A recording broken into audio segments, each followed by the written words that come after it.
बिस्मिल्लाहिर्रहमानिर्रहीम। अस्सलाम वालेकुम। आप देख रहे हैं अब बोलना होगा और मैं हूँ आपका होस्ट नदीम हैदर। अदलिया का तारीखी फैसला, मुल्क भर में जश्न का समा और इसके साथ लंदन में इस वक्त सफ़े मातम बिछ चुका है और साथ ही एक नई साजिश तैयार की जा रही है। जैसा कि मैंने आपको कहा कि अब बोलना होगा और साथ साथ अक्ल का ताला खोलना होगा। तो पहले बात करते हैं अदालत की तरफ से होने वाला एक तारीखी फ़ैसला, जिसके अंदर वाज़े तौर पर कह दिया गया है कि अब किसी किस्म की आइन शिकनी बर्दाश्त नहीं की जाएगी। 90 दिन के अंदर हर सूरत इलेक्शन करवाना होगा। ये फ़ैसला किसी तारीखी फ़ैसले से कम नहीं है और ऐसे मौके पर जिस वक्त मुस्लिम लीग नून की जानिब से बुरी तरह अदलिया को तनकीद का निशाना बनाया जा रहा था, जिसके नतीजे में बेंच भी टूटा। लेकिन इस वक्त सुप्रीम कोर्ट के चीफ जस्टिस साहब ये फैसला कर चुके हैं कि अब किसी किस्म का कोई कंप्रोमाइज़ नहीं किया जाएगा। और इसके साथ हमने देखा कि इस मुश्किल वक्त में जिस वक्त हम ये देख रहे थे कि मरियम बीबी कभी सरगोदा में कभी किसी दूसरे जलसे में बुरी तरह अदलिया को ना सिर्फ तनकीद का निशाना बना रही थी बल्कि उनको डिक्टेशन दे रही थी। और उनका कहना ये भी था कि मियां नवाज शरीफ साहब को जो सिसिलियन माफिया और गॉडफादर का जो टैग दिया गया है वो उतारना होगा। और साथ साथ वो ये भी कह रही थी ये जो दो पलड़े हैं इन पलड़ों को बराबर करना होगा। लेकिन हमें एक बात की समझ नहीं आती कि तराजू के जो दो पलड़े हैं, इस एक पलड़े के अंदर करप्शन का वज़न इस हद तक ज़्यादा है कि वो इस तरह बुरी तरह झुका हुआ है और दूसरी तरफ बेचारी मजलूम आवाम है। तो लिहाजा अगर इन दोनों पलड़ों को आपको बराबर करना होगा तो उसके लिए ज़रूरी है कि ये जो करप्शन की गई है और वो पैसा जो मुल्क से बाहर भेजा गया है उसको क्या करना पड़ेगा, उसको वापस लाना पड़ेगा। लेकिन ये सब वो करने के लिए तैयार नहीं है और बुरी तरह हमला आवर हैं अदलिया पर। और जजों को ना सिर्फ तनकीद का निशाना बनाया जा रहा है बल्कि ये भी कोशिश की जा रही है कि डीप फेक टेक्नोलॉजी और दीगर ज़राए के ज़रिए उनकी कोई ऑडियोज़ और वीडियोज़ इस तरह की मंजर आम पर लाई जा सके जिसके ज़रिए इस वक्त जुडिशरी पर जो दबाव है उसको ना सिर्फ बढ़ाएं बल्कि उनको ब्लैक मेल किया जा सके। अब जैसा कि मैंने आपको कहा कि एक तरफ मुल्क के अंदर जश्न का समा है, ये अगर आपको मेरी बात से अगर इत्तफाक नहीं है तो मैं कहूँगा सिर्फ जाइए इर्द गिर्द देखिए क्या हो रहा है, लोगों से पूछिए लोग किस हद तक खुश हैं। क्योंकि आवाम इस वक्त महंगाई के अंदर बुरी तरह ना सिर्फ पिस चुकी है बल्कि अगर वो किसी को उम्मीद के तौर पर देख रही है तो ये कहना गलत नहीं होगा कि वो पाकिस्तान तहरीक इंसाफ के चेयरमैन इमरान खान साहब हैं।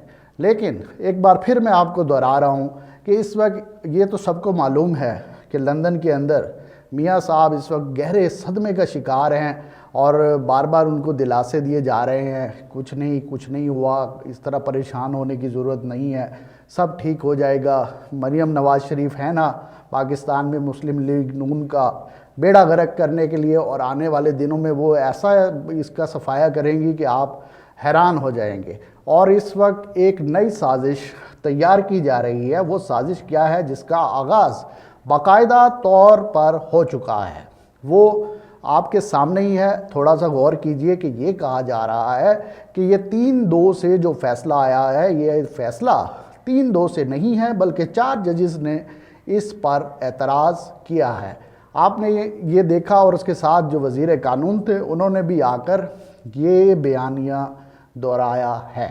और ये बयानिया कोई इत्तफाकिया नहीं है, इसको बाकायदा तौर पर तैयार किया गया है और वो इस बयानिए के साथ चलेंगे। उनका यही मौक़िफ़ होगा आने वाले दिनों में कि सुप्रीम कोर्ट का जो फ़ैसला आ चुका है उसकी तशरीह हमने नहीं करनी, उस पर अमल दरामद हमने नहीं करना, बल्कि अभी तो लाहौर हाई कोर्ट और दीगर जो हाई कोर्ट्स हैं वहाँ पर जाके ये फ़ैसला किया जाएगा कि आया कि ये जो फ़ैसला वाज़े तौर पर आ चुका है इसका असल में मकसद क्या है। अब मुझे नहीं समझ आ रही कि एक आम शख्स इस फ़ैसले को बआसानी समझ सकता है। कोई इतनी मुश्किल बात नहीं है कि 90 दिन के अंदर अंदर हर सूरत इंतखाब करवाने होंगे। میری بات یہ لکھ لیجئے، لیکن وہ کوشش یہ کی جا رہی ہے، جو سازش ہے کہ اس کو بری طرح نہ صرف متنازع بنایا جائے، بلکہ اگر کسی ایک آدھے بندے کو توہین عدالت کا سامنا بھی کرنا پڑے تو کوئی بات نہیں، پیادے پٹتے ہیں پٹ جائے، رانی صاحبہ محفوظ رہیں، بادشاہ سلامت محفوظ رہیں۔ اب یہ رانی صاحبہ کون ہے یہ آپ بخوبی جانتے ہیں، اور بادشاہ سلامت کون ہے؟ بادشاہ سلامت تو وہی ہیں جو بیچارے گئے تھے لندن علاج کروانے، لیکن انہیں ابھی تک کوئی ڈاکٹر مل نہیں رہا۔ اب اس کو تھوڑا سا سمجھنے کی کوشش کیجئے گا، بڑے آسان الفاظ میں آپ کو یہ بات سمجھا رہا ہوں۔ جیسے کہ آپ دیکھ رہے ہیں کہ کوئی بھی کرکٹ کا میچ ہو رہا ہے، کرکٹ کے میچ میں کتنے امپائر ہوتے ہیں؟ ایک امپائر سامنے کھڑا ہے، ایک سائیڈ پہ کھڑا ہوا ہے، ایک تھرڈ امپائر، 3 امپائر ہے نا۔ اب وہ 3 امپائر مل کے جو فیصلہ دے دیتے ہیں، جو چیز تھوڑی متنازع ہے اس کو تھرڈ امپائر کو کال کر لی جاتی ہے، اس کے بعد جو فیصلہ ہو جاتا ہے وہ فیصلہ فائنل ہے۔ اگر کوئی یہ شخص کہے کہ ان 3 امپائرز نے جو فیصلہ دیا ہے اس کے بارے میں جو باہر بیٹھے ہوئے ہیں، جو میچ سے باہر ہیں، ان کا یہ کہنا ہے، فلانے کا یہ کہنا ہے، اب یہ جتنی مرضی تمہیدیں بیان کر لی جائیں، بہانے پیش کر لیے جائیں، لیکن یہ فیصلہ تبدیل ہونے والا نہیں ہے۔ لہٰذا اس وقت پاکستان تحریک انصاف کو بھی اس کے بارے میں جو ہے تھوڑا اپنا لائحہ عمل واضح کرنا ہوگا، جیسا کہ انہوں نے جیل برو تحریک ختم کرنے کا جہاں پر اعلان کیا ہے، اور ان کی کوشش یہ ہے کہ انتخابات کی تیاری کر سکیں، تو اس کے ساتھ ساتھ اب ان کو اپنی پارٹی کے ساتھ کیا کرنا پڑے گا؟ عدلیہ کا بھی تحفظ کرنا ہوگا، کیونکہ اس وقت مسلم لیگ نون کی جو سربراہ ہیں مریم نواز شریف صاحبہ، اب جہاں پر وہ پہلے جو تنقید کر رہی تھی اس تنقید کو کئی گنا بڑھا دیا جائے گا، اور کوشش یہی ہوگی کہ پی ڈی ایم حکومت رجیم چینج کے صورت میں جو عوام کے سامنے آئی اور جس نے غریب عوام کی 2 وقت کی روٹی بھی چھین لی، اب وہ یہ چاہ رہے ہیں کہ لندن سے جو انہیں ہدایات ہیں کہ کسی بھی صورت الیکشن ٹائم پر نہیں ہونے چاہیے، کیونکہ جب میاں شہباز شریف صاحب کو، یہ بھی ایک چھوٹی سی خبر میں آپ کو دیتا چلوں، جب حکومت دی گئی تھی تو ان سے انہوں نے ایک مطالبہ یہ کیا تھا کہ حکومت تو ہم لے لیں گے لیکن ہم کم از کم 5 سال پورے کریں گے، لیکن اس وعدے کو اور اس پلان کو سارا ملیہ میٹ کر دیا ہے عمران خان صاحب نے۔ وہ کس صورت میں پنجاب اور کے پی کے اندر اگر الیکشن ہو جاتا ہے تو تقریباً یہ ملک کی 79% آبادی بنتی ہے۔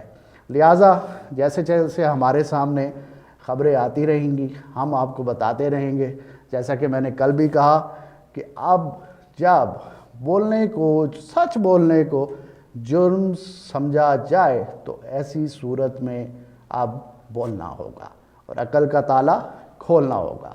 اس کے ساتھ ہی اپنے میزبان کو اجازت دیجیے، اللہ حافظ۔